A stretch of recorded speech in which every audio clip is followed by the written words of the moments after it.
जय माता दी दोस्तों, तपोभूमि क्लासेस पर मैं अवधेश भदौरिया आप सभी का स्वागत करता हूं। MP TET, C TET, Rajasthan TET, किसी भी टेट एग्जाम की आप तैयारी कर रहे हैं तो उसके लिए मैथ की पेडागॉगी की ये क्लास हमने स्टार्ट कर दी है। डेली रात को 9 बजे लाइव हमारी ये क्लास रहा करेगी, ठीक है। लेकिन आज लाइव में थोड़ी दिक्कत हो गई, इस वजह से हमने ये क्लास रिकॉर्डेड वर्जन में आपको डाल दी है। दोस्तों, इसके पहले हम आपको मैथ का सुपर रिवीजन करा चुके हैं जो कि 7 दिन चला था, और उन 7 दिन की क्लास को अगर आपने मिस कर दिया है तो नीचे डिस्क्रिप्शन में एक प्लेलिस्ट की लिंक दी है, वहाँ से आप उसे ज़रूर देख लीजिएगा। वहाँ पर जितने भी प्रकार के सिलेबस में आपके सवाल हैं और पिछले टेट एग्ज़ाम में पूछे गए हैं उनको हमने कवर किया है, वहाँ से आपके बहुत सारे कंसेप्ट का रिवीजन हो जाएगा। अब यहाँ पर हम देखते हैं पेडागॉगी के बारे में। पेडागॉगी को मैं पहले भी आपको पढ़ा चुका हूँ। एप्लीकेशन पे जो हमारा कोर्स है वहाँ पर हमने पेडागॉगी का पूरा सिलेबस बहुत अच्छे से, बहुत ढंग से कवर करा दिया है। तो पहले तो आप वहाँ से पूरा टॉपिक कवर करिए, जितने भी हमने थ्योरी क्लासेस लिए हैं उनको देखिए, उसके बाद फिर इन प्रैक्टिस क्वेश्चंस को लगाइए। तो यहाँ पर शुरुआत करते हैं। पहला क्वेश्चन क्या कह रहा है, निम्नलिखित में से कौन सा कथन गणित की प्रकृति को नहीं दर्शाता। दोस्तों, प्रकृति का मतलब क्या होता है? नेचर। जैसे हम बोलते हैं ना कि हमारे दोस्त का ऐसा नेचर है, वो इस समय उखड़ जाता है, ये कहने पर वो खुश हो जाता है, ऐसा करने पर वह नाराज़ हो जाता है, वह ईमानदार व्यक्ति है। ये सारी चीज़ें किसी का भी प्रकृति या नेचर बताती हैं। तो ऐसे ही कौन सा गणित का नेचर नहीं है? पहला ऑप्शन है, गणित की अपनी भाषा होती है जिसके माध्यम से सूत्र, प्रत्यय, सिद्धांत का प्रतिपादन किया जाता है। बिल्कुल सही बात है कि नहीं? गणित की जो भाषा होती है वो खुद की भाषा होती है, उसी के हिसाब से हम सूत्रों का, कॉन्सेप्ट्स का, सिद्धांत का प्रतिपादन करते हैं। बिल्कुल सही बात है। दूसरा क्या है कि गणित में अमूर्त प्रत्ययों की व्याख्या का अवसर होता है।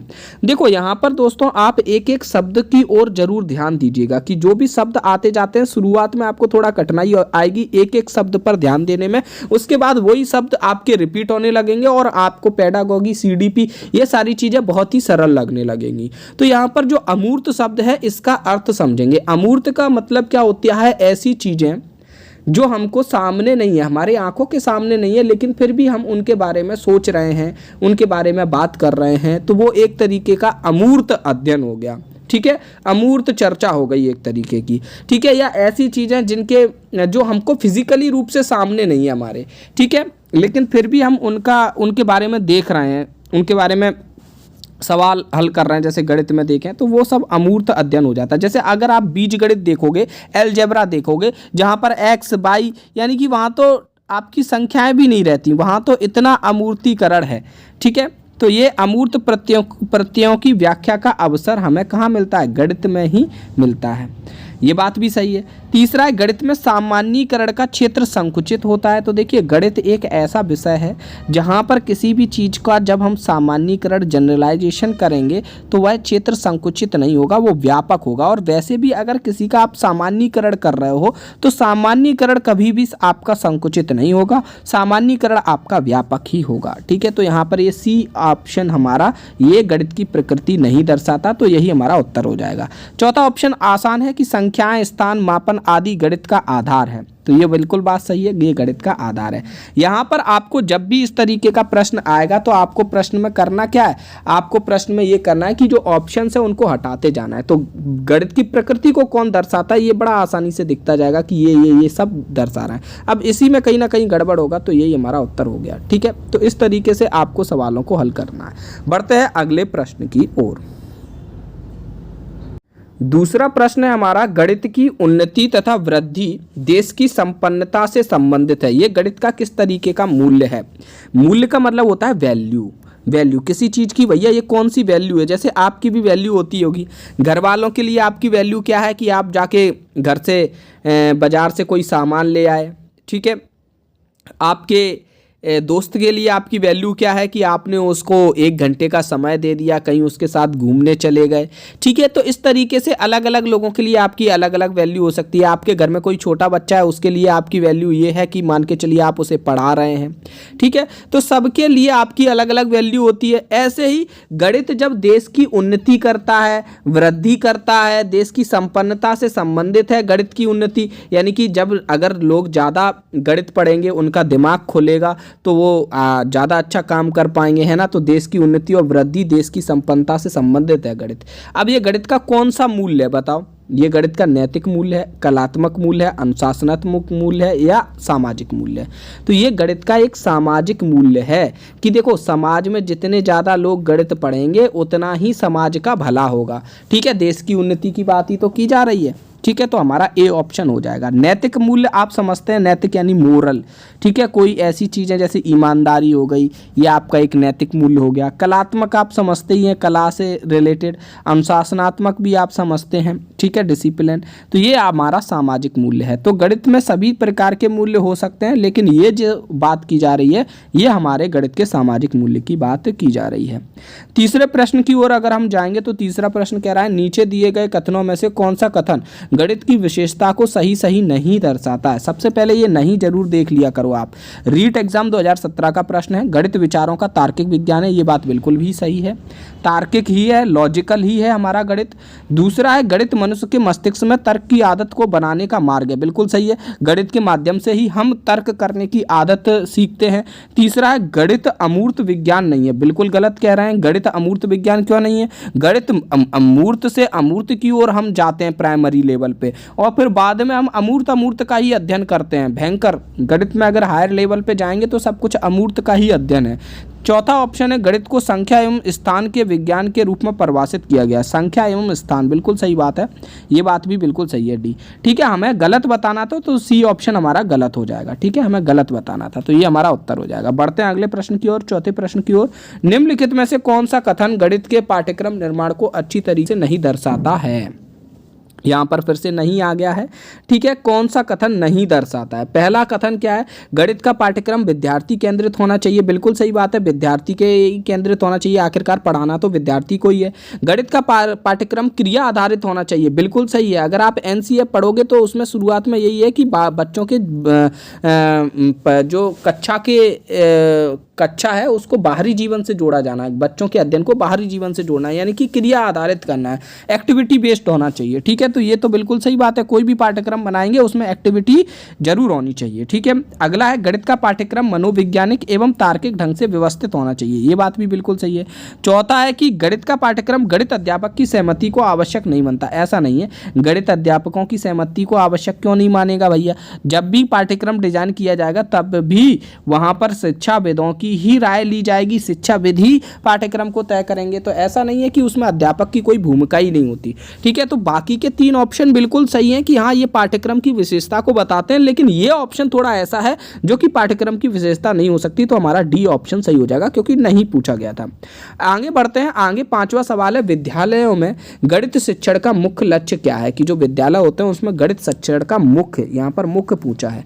उत्तराखंड टेट 2017 का प्रश्न है, बच्चों की विचार प्रक्रिया का गणितीयकरण। ये बिल्कुल बात सही है कि विचार प्रक्रिया का गणितीयकरण हो जाए। जैसे कि हम सोचते ही है ना कि हाँ, जैसे कोई भी एग्जाम्पल हुआ, जैसे मान के चलिए आपका यही एग्जाम्पल हो गया कि अभी लाइव क्लास थी और लाइव क्लास से आपकी क्या हो गई, रिकॉर्डेड क्लास हो गई। तो बहुत से बच्चों का जिनका विचार प्रक्रिया में गणितीकरण है तो वो एक तरीके से सोच सकते हैं कि हाँ अभी लाइव क्लास 1 घंटे में ख़त्म होती, लेकिन रिकॉर्डेड क्लास आधे घंटे में ख़त्म हो गई। और रिकॉर्डेड क्लास को तो हम डबल स्पीड में भी देख सकते हैं, यानी कि 15 मिनट में ही ख़त्म हो गई, यानी कि हमने अपने 45 मिनट बचा लिए। ठीक है, ये भी एक गणितीकरण ही तो है आपके दिमाग में कि सारी चीज़ें गणित के हिसाब से चल रही हैं, दिमाग में आंकड़े ही आंकड़े चल रहे हैं, है ना। तो ये चीज़ें भी गणितीकरण का ही एक हिस्सा है। दूसरा है कि पाठ्य पुस्तक में दिए गए प्रश्नों को हल करवाना। ठीक है, एक नॉर्मल बात है कि पाठ्य पुस्तक में प्रश्नों को हल करवाना है, लेकिन ये मुख्य लक्ष्य नहीं होता। मुख्य लक्ष्य ये है कि बच्चों की विचार प्रक्रिया का गणितीकरण हो जाए, इसमें सब कुछ आ गया। तो ये हमारा ए ऑप्शन ही हमारा राइट हो गया। लेकिन फिर भी हम बाकी ऑप्शन देख लें।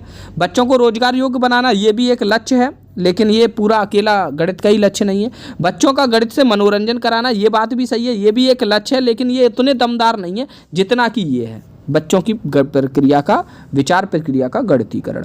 अगला है गणित ज्ञान है, किसका विज्ञान है भैया? गणित स्थान का है, शिक्षा का है, मानव जीवन का है, गणनाओं का। तो मुख्यतः यह गणनाओं का विज्ञान है, तो हम सी उत्तर लगा देंगे। रीट 2016। प्राथमिक स्तर पर गणित का क्या महत्व है? तो प्राथमिक स्तर पर जो गणित होता है सांस्कृतिक, सामाजिक, धार्मिक या मानसिक, तो मानसिक महत्व होता है। क्या है कि गणित सीखने से बच्चे के मन में तर्क करने की क्षमता विकसित होती है, साथ ही साथ उसके दिमाग की कसरत भी होती है। तो ये जो प्राथमिक स्तर पर गणित का महत्व है वह मानसिक सर्वाधिक है। वैसे तो सामाजिक महत्व भी होगा, थोड़ा कुछ और भी महत्व तो होंगे, लेकिन मानसिक आपका सर्वाधिक रहेगा। 8वां क्या है?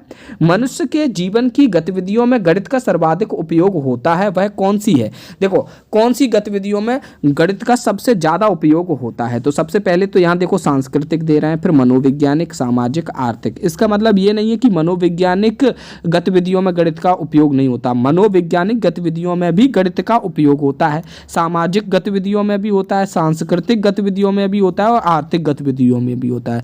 लेकिन हम ऐसे ऑप्शन की ओर जाएंगे जो सभी को समाहित कर सके, जो ज्यादातर चीजों को अपने साथ ले सके। तो ज्यादातर चीजों को अपने साथ लेने वाला ऑप्शन है सामाजिक, क्योंकि सामाजिक के अंतर्गत आप देखोगे सांस्कृतिक भी आ जाएगा, आर्थिक भी आ जाएगा। आर्थिक भी वैसे बहुत से बच्चों को कंफ्यूजन ये रहता है कि सर आर्थिक होगा इसका उत्तर, क्यों? उनको लगता है कि गणित सर हम आर्थिक क्रियाओं में ज़्यादा यूज़ करते हैं, हम बैंक में गए हमने पैसे जमा किए, हम दुकान पे गए हमने उसको पैसे का लेन देन किया। लेकिन ऐसा नहीं है कि केवल पैसे का लेन देन ही आपका गणित में यूज़ हो रहा होगा, और भी जगह गणित का यूज़ किया जा सकता है। आप कहीं पर खड़े हैं, वहाँ पर आपने बता दिया कि भैया इतनी भैंस यहाँ पे जा रही हैं, इतनी ये रास्ता इस दिशा में जाता है, फलां स्थान इतनी दूरी पर है, हम यहाँ पर इतने घंटों में पहुँचते हैं। तो सामाजिक जीवन में भी गणित का बहुत यूज़ है, और जो आर्थिक क्रियाएं हैं वो भी हम सामाजिक के अंतर्गत ही ला सकते हैं। वो वेन डायग्राम टाइप का नहीं बनाते अपन कि हाँ सामाजिक के अंदर आर्थिक क्रियाएं भी ले आए, तो हमारा ये ज़्यादा परफेक्ट आंसर हो जाएगा, क्योंकि ये सभी को समाहित करे हुए है। ठीक है, बढ़ते हैं 9वें प्रश्न पे कि गणित की प्रकृति कैसी है? तो सजावटी तो है नहीं गणित की प्रकृति, तार्किक है, लॉजिकल है। ठीक है, कठिनता है नहीं, अगर कठिन होगी तो ऐसा नहीं है, समझाने के तरीके पर डिपेंड करता है। सामान्य के लिए नहीं है भैया, सामान्य के लिए है। ठीक है, ये नहीं कि गणित केवल आइंस्टाइन पढ़ेंगे और कोई नहीं पढ़ेगा। ठीक, तो ये तार्किक हो जाएगा हमारा। 10वां प्रश्न, निम्नलिखित में से प्राइमरी कक्षाओं में रेखा गणित के अध्ययन का कौन सा भाग पढ़ाया जाता है? देखिए रेखा गणित का जो प्राइमरी कक्षाओं में है वो केवल और केवल कैसा अनौपचारिक भाग पढ़ाया जाता है। कौन सा भाग पढ़ाया जाता है?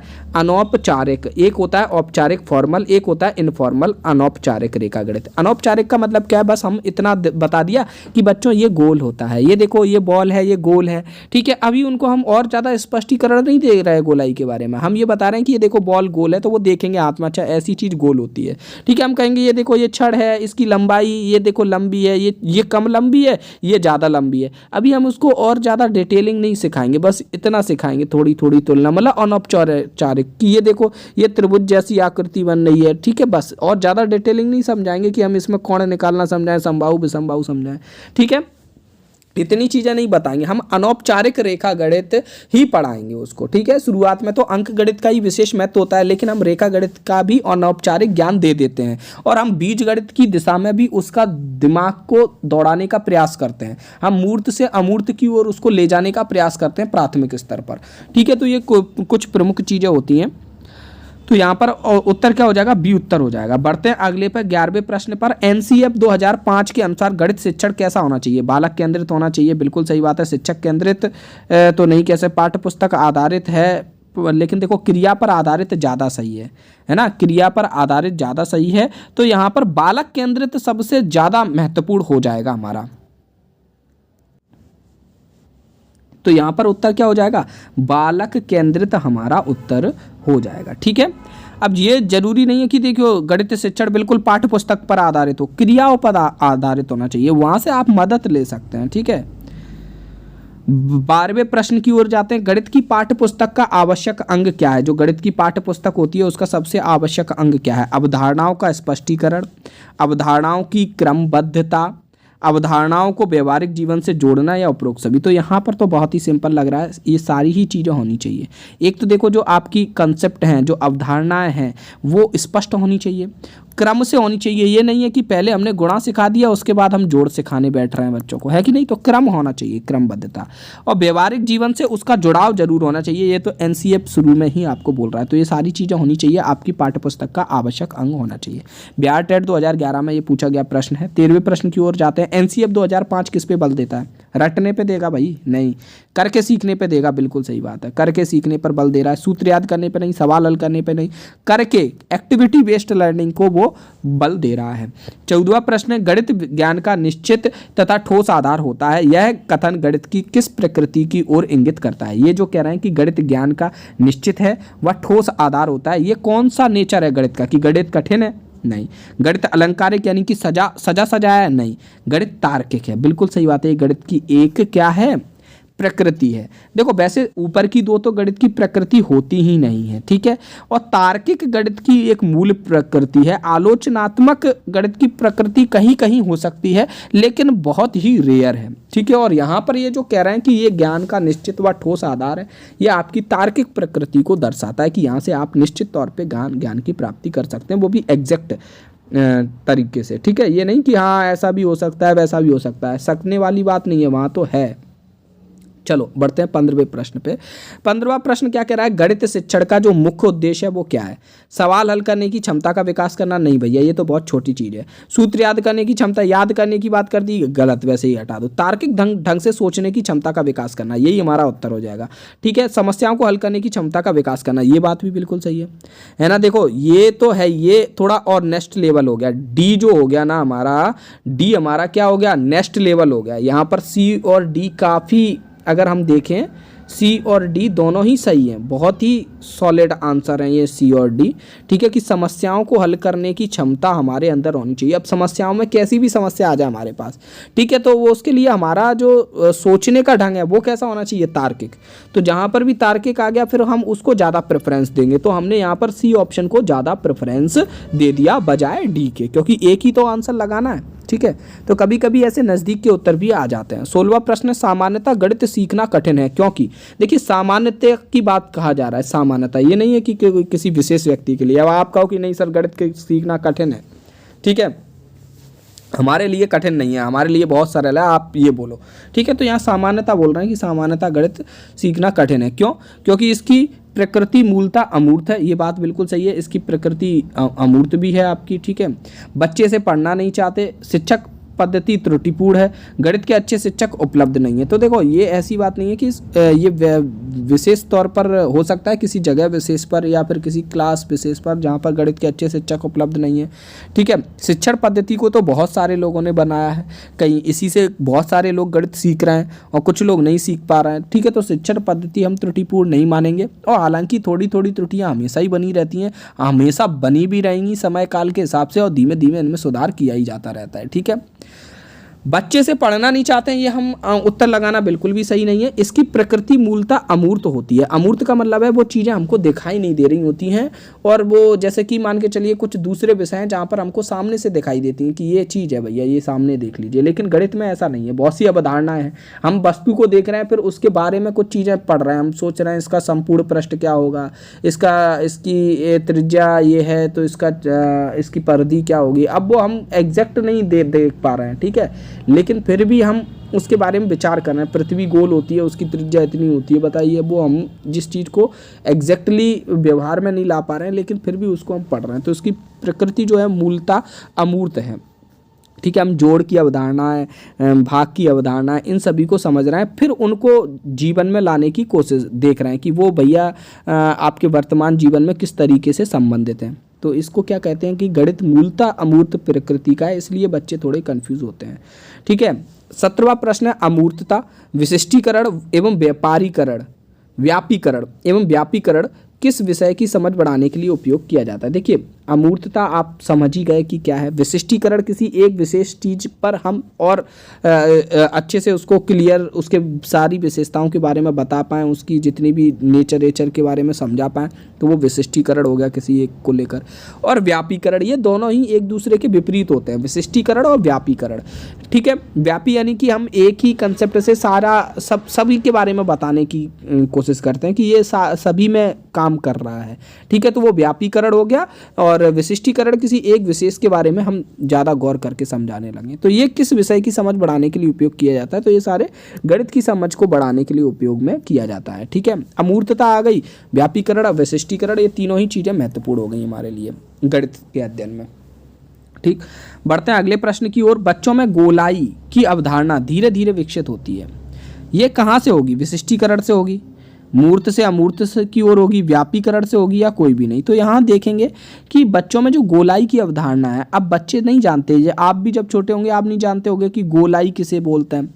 तो हमने आपको कुछ गोल चीज़ें दिखाई, तो वो देख देख के आपको समझ में आया, अच्छा इस चीज़ को गोलाई कहते हैं। ठीक है, अब आपको कोई ऐसी चीज़ दिखाई देगी जिसके अंदर गोलाई होगी, आप उसको पकड़ पाओगे कि हाँ ये गोल है, ये इसके अंदर गोलाई है। अब कौन ज़्यादा गोल है? ठीक है, ये अब देखिए कौन ज़्यादा गोल है ये भी आप समझ सकते हो, ये ज़्यादा गोल है या ये ज़्यादा गोल है। ठीक है, आप और भी धीमे धीमे उस अवधारणा को मजबूत कर सकते हैं। तो ये क्या है? अमूर्त से मूर्त की ओर सीखी गई अवधारणा है। पहले हमने चीज़ों को सामने से देखा है, हमने बॉल देखी, हमने और बेलन देखा, ये सारी चीज़ें देखी, यहाँ पर कहाँ कहाँ पर गोलाई थी उसको देखा, उसके बाद गोलाई की अवधारणा विकसित हुई। अब हम ये भी समझ सकते हैं कि पृथ्वी गोल है और उसको मान सकते हैं और इमेजिन कर सकते हैं कि किस तरीके की पृथ्वी होगी, क्योंकि हमने वो अमूर्त से अमूर्त की ओर बढ़े हैं यहाँ पे। ठीक, आगे बढ़ते हैं 19वें प्रश्न पे। 19वां प्रश्न यहाँ पर हम लिख नहीं पाए। 19वां प्रश्न है, अमूर्त गणित के अधिगम का प्रथम चरण प्रारंभ कहाँ से होता है? ठीक है, ये आपका देखो अमूर्तता आप देख रहे हो कितनी महत्वपूर्ण है। अमूर्त गणित के अधिगम, अधिगम का मतलब होता है लर्निंग, यानी कि पढ़ना सीखना। ठीक है, कि अधिगम का प्रथम चरण, इसका जो प्रथम चरण होता है आपके अमूर्त गणित के अधिगम का प्रथम चरण, ये कहाँ से शुरू होता है? तो ये आपके प्राथमिक स्तर से शुरू होता है। कहाँ से होता है? प्राथमिक स्तर से। अमूर्त से मूर्त का ज्ञान आपको प्राइमरी लेवल पर ही कराया जाने लगता है धीमे धीमे। ठीक है, 20वां प्रश्न है, छोटे बच्चों में गणितीय विचार निम्न क्रम में विकसित किए जा सकते हैं। छोटे बच्चों में जो गणितीय विचार हैं वो किस तरीके से विकसित किए जा सकते हैं? पहले उनको चित्र दिखाएं, फिर संकेत बताएं, फिर ठोस वस्तुएं बताएं। ठोस वस्तुएं, चित्र, संकेत, उन्हीं को इधर उधर लिखा हुआ है। ठोस वस्तुएं, चित्र, संकेत, ठोस वस्तुएं, संकेत और चित्र। तो देखो हम सबसे पहले तो देखो हमको अमूर्त से अमूर्त की ओर ले जाना है बच्चों को, मूर्त से अमूर्त की ओर ही तो ले जाते हैं। संकेत क्या है? एक तरीके से अमूर्त चीज़ है, जैसे कि मान के चलिए आपको एक संकेत दे दिया और आपके सामने वो चीज़ नहीं है, तो वो एक तरीके का अमूर्त हो गया ना आपके लिए। तो आप क्या करोगे? पहले मूर्त चीज़ें दिखाओगे, ठोस वस्तुएं पहले उसको दोगे हाथ में कि ये लो बेटा ये वस्तु देख, फिर उस वस्तु का चित्र बनाओगे। आपने उसको बेलन दे दिया और बेलन का एक चित्र बना दिया, अब वो चित्र से भी समझ जाएगा क्योंकि वो वस्तु उसने पहले से देख रखी है। अब उसके बाद आप चित्र भी समझाने लगे, अब आपने बोल दिया कि बेलन को ए से रिप्रेजेंट करते हैं, बेलन का आपने या बेलन को कैपिटल बी से रिप्रेजेंट करते हैं, तो आपने उसका चिन्ह भी दे दिया, तो वो अब चिन्ह से समझ जाएगा कि बेलन क्या होता है। उसके दिमाग में चित्र जाएगा या वो ठोस वस्तु दिखाई देगी, तो आप यहाँ से जा सकते हैं, ठोस वस्तु से चित्र बनाएंगे, चित्र से फिर उसका एक संकेत बनाएंगे, तो सी उत्तर हमारा हो जाएगा। ठीक है, ऐसा नहीं है कि पहले संकेत बना दें फिर चित्र बनाए फिर ठोस वस्तु दिखाएं, नहीं। तो यहाँ पर हमको मूर्त से अमूर्त की ओर बच्चों को ले जाना पड़ेगा, तब उसका गणितीय विचार विकसित हो पाएगा। तो दोस्तों इस लेक्चर में इतना ही था, ये 20 प्रश्न थे। कल से दोस्तों हो सकता है कि 9 बजे क्लियर क्लास नहीं हो पा रही हो, तो हम 10 बजे से क्लास लेने लगेंगे, लेकिन लाइव क्लास ही लेने की कोशिश करेंगे। उससे क्या होता है कि एक इंटरेक्शन का माहौल रहता है और आप वहाँ पर चीज़ें अधिक अच्छे से समझ पाते हैं। हम कल एक संडे है और कल हम एक मैराथन क्लास भी लाने की सोच रहे हैं, और मैराथन क्लास का टाइमिंग हम सोच रहे हैं कि दोपहर के 12 बजे से हम मैराथन क्लास लाएं और तकरीबन 3 से 4 बजे तक वो क्लास चलेगी। ठीक है, तो सभी लोग तैयार रहिएगा कल की मैराथन क्लास के लिए। धन्यवाद, जय माता दी।